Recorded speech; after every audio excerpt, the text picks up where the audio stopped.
We're taking a look at the Apple iPad Pro 9.7. Really interesting device if you're interested in something ultra mobile. In fact, as an ultra mobile computer, this is pretty damn amazing. Performance levels in here are good. The quality of the structure, the quality of the screen, the features, and this keyboard is really good as well. Let me just attach that for you so you can see how that attaches. It's not incredibly simple first time, but once you get used to it, there you go. As you can see already, the contrast on that screen is really quite amazing. This keyboard is quite good as well. What I'm going to do is going to first give you some of my personal opinions on the iPad Pro 9.7. My name's Chip, and you might know me from ultra mobile PCs over the last 10 years. I've been writing about those, so I'll give you my opinion on that. And then we'll take a look at some of the detailed performance results from the Notebook Check full review. Now, it scored 91% in the Notebook Check full test, which is an excellent score, but I'll run you through the specifications, some of our test results, the pros and cons at the end. This is the iPad Pro 9.7.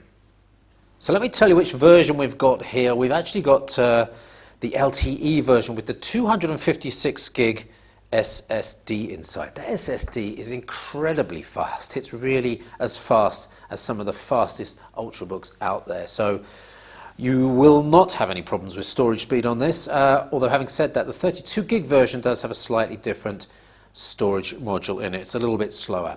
9.7 inch 4.3 screen, 2048 by 1536 pixels. It is really nice. I'm going to give you some test results on the screen in a minute.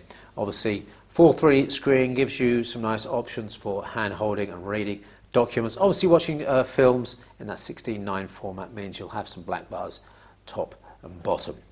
You've got a fingerprint reader on the bottom. Let me just turn that off so you can see the response on the fingerprint reader. It's first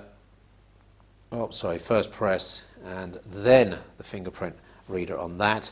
Nice and accurate and quick and easy to use, and that's a really nice thing to have on a mobile device. Rose pink here, as you can see, and a really nice fit and finish all around. This is classic iPad and classic iPad quality. A dual tone camera flash there and a camera which is absolutely top end. Question is quite how you want to use this with a top end camera. It's lovely to have it, and it does some fantastic 4K videos, but if you've got one of these iPads, you might actually have a smartphone with a very similar style camera inside already. This unit costs nearly €1,200 in Europe, so it's not a cheap tablet by any means, but it is a high-end device with performance that comes up to Ultrabook standards as well. It really is a very high performance ARM-based architecture CPU inside. That's the Apple A9X, slightly downclocked from the full-size iPad Pro, but not much, and there isn't much in terms of thermal throttling on this as well, so you're really getting some fantastic performance out of it. There's the lightning port adapter on the bottom, two speakers there, and let me just spin that around because you've got two more speakers on the other side. You've got a 4-speaker system here, which is really nice when you're holding it really in any orientation. The surround effect that this gives you makes it really nice for sort of background music while you're browsing. This isn't a device that will give you any major bass out of it, but the sound is quite smooth and quite enjoyable. The iPad Pro 9.7 weighs under 450 grams. 444 is the official weight, 450 grams on my scales. And let's just add the smart keyboard to that, and we're up to only 680 grams, which is pretty incredible for this power of device. This is a device that will give you really trouble-free browsing, and in terms of application performance, it's going to be pretty good as well. Everything is very speedy on this, including application startup times. Let's just bring up the Facebook app, and you'll see that's pretty quick to start and get going. A couple of other app tests for you. As you can see, incredibly quick. None of this is cached. I haven't been to this page in a couple of days. And let's take the Google Maps application as well, see how quickly that starts up. Obviously haven't used this one yet, and that is really quite quick, quite smooth and quite enjoyable. So let's go with a Word document. Let's go with a Word document as our test. I'm writing at a bit of an angle here for the camera, but accuracy is very good. It takes about 30 minutes before you really get into the keyboard. And I must mention that I do have fairly small fingers. For those of you with bigger fingers, it's not going to be as easy as you see me using it there. Battery life has been absolutely fantastic for me during the use of this, up to a couple of days. Let's have a look at the history there. We are loaded at 60%. We have at least 119 hours standby since the last charge, and 1 hour 42 minutes. This has actually been idle for about 3 or 4 days as I've been doing other things, but incredible battery life on here. This is a 20, I think it's a 24 watt battery. I'm just double checking on the specifications for you on the full review at Notebook Check. It is a 27.91 28 watt hour battery, so as much as some of those netbooks. And in fact, if you look at the Huawei Media Book, that has about a 30 watt hour battery in it as well. Battery life on this is going to be much better than some of the Windows equivalents. You've got a couple of features on here in terms of the screen. The screen is very accurate, but let me just show you some of the couple of the features. You've got True Tone, which actually tries to match the color balance of the screen with the color balance of what's going on in the environment around it. Now here we've got a fairly white area here as we're using well color balanced white lighting, but if you were to shift that into a different area, you'd see the tone of the screen change. Now more importantly, night shift, which is quite interesting, allows you to switch to cold to warm colors either manually or at scheduled times. Obviously I've got it scheduled to go from 9 o'clock till 7 o'clock. I can enable that now, and that's how warm it can go. A little bit extreme on the screen there. As you can see, we're really getting some nice warmth. That makes it a little bit more comfortable to use when you're reading books. Wi-Fi performance, and this is excellent, and LTE, really good. Well, personally, one of the best LTE models I've ever tested in a mobile device. In one of the environments I use it, in a cellar, it was actually giving me 10 megabits per second down, 10 megabits per second up, which is faster than any other device I've tested in that environment. Now we've also got the Apple Pencil here. This is the pressure sensitive and angle sensitive pen with the exchangeable tips. It's a slightly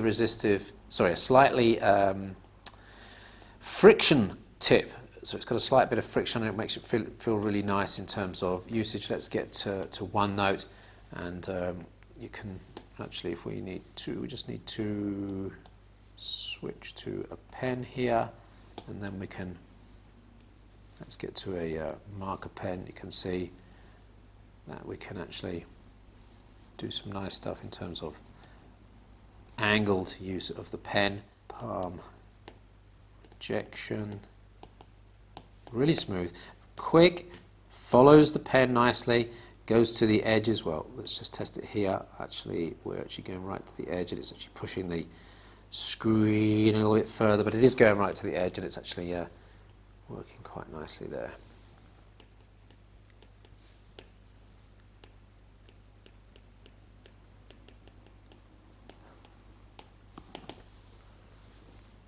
It's nice that the Apple Pencil is actually an option, because I don't think too many people are going to want to use it. I think people that are interested in graphic design are probably going to be interested in the bigger iPad Pro, and it's nice that it's not included, because it doesn't increase the cost of the unit if you're not interested in the Apple Pencil.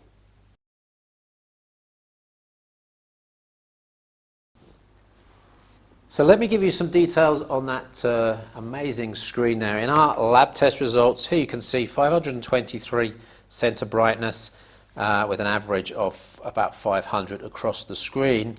Now take a look at these color and grayscale accuracies here. Color at 1.1, grayscale at 1.4. These are fantastic color accuracy figures, and really, really fantastic. Contrast at 1006:1, that's also very good as well. 99.5% of sRGB. So we've got a screen here that can be used for photo previewing and for artistic work in terms of color accuracy.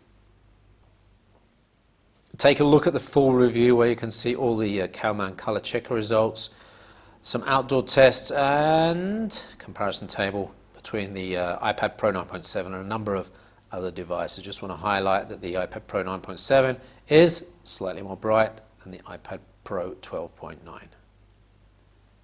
So Geekbench 3, which is the cross-platform test. Here are the Geekbench 3 results. If you have a look, iPad Pro 9.7, 3,097 points. iPad Pro 12.9, 4% ahead. But look all the other devices in the class with the Air 2, the Pixel C, the Z4 tablet, all way, way, way below that of the Geekbench 3 score for the iPad Pro 9.7. Also, if you think about something like the Surface Pro 3, that's coming in at under these Geekbench scores as well. Although, has to be said, the Windows version of the Geekbench score is slightly longer and a little bit more taxing in terms of thermal throttling. One area where Apple seems to be way, way ahead of many other people in this bracket is disk speeds. Storage read speed of over a gigabyte per second. That is incredible. 125,281 on the pass mark score. And look how much slower the Galaxy Note Pro 12.12 is. It's way down there. The iPad Pro 9.7, 559% faster. It doesn't get hot. There's the max load temperature there. 41.3 is your max, 42.3 in the middle there. Nothing to worry about on that. Some speaker information for you there. There's a nice, as I said, smooth sounding response to the speakers, starting around 250 hertz, going up to 8 kilohertz, up to about 16 if you've got ears that will go that high. I mentioned battery runtime, fantastic battery runtime on this, and there's our test results.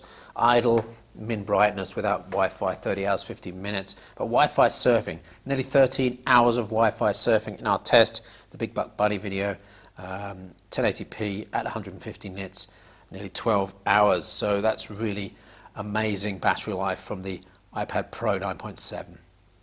We do have the silicone case and the smart cover. I'm not going to show you those in this review. On the full review, we've got comments about that. But what I want to do now is just go through the pros and cons. I've mentioned a lot of the pros. That's that great display, the good Wi-Fi.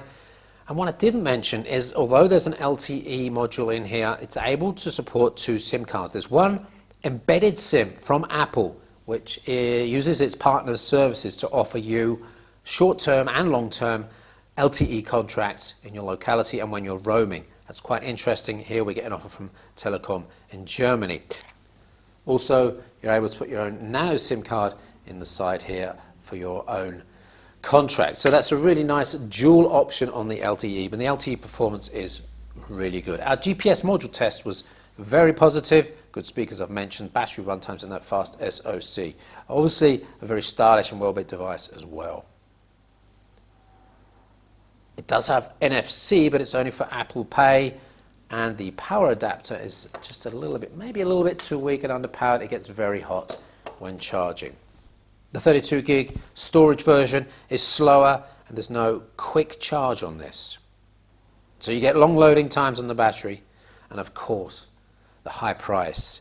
In fact, this keyboard and LTE with 256 gigabyte option here is around 1,300 euros. That's an incredible price for such a small device, and it makes you wonder exactly who's going to buy this, because that is the price you're going to pay for a MacBook Air style device with a lot of high-end Ultrabook style PCs you could buy for that price as well. Having said that, this is the most powerful ultra mobile tablet you can buy, and it has one of the nicest keyboards. It is the lightest as well, and it has some very, very strong communications in it as well. As a photographer's preview device, fantastic screen, and battery life is second to none. So maybe it is worth that high price. So remember, our total score was 91%. Daniel Schmidt was the reviewer on this one, and there's a breakdown of the scores, with the lowest being for connectivity. Now, if you're into LTE and Wi-Fi connectivity, it's actually very high.